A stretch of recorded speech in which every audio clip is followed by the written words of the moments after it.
how to pause Instagram Reels on iPhone. Hey everyone, welcome back to our channel. In this video we're going to learn how we can pause the Instagram Reels on iPhone, so make sure to watch the video till the end.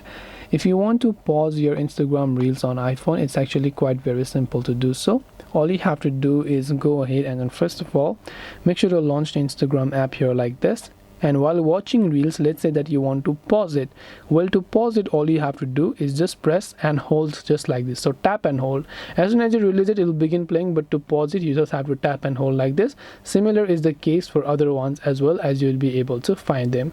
So I hope that this video helped you. If you have got any more questions, feel free to also leave them down in the comment section below. As always, thank you very much for watching till the end of this tutorial, and see you soon in our next video.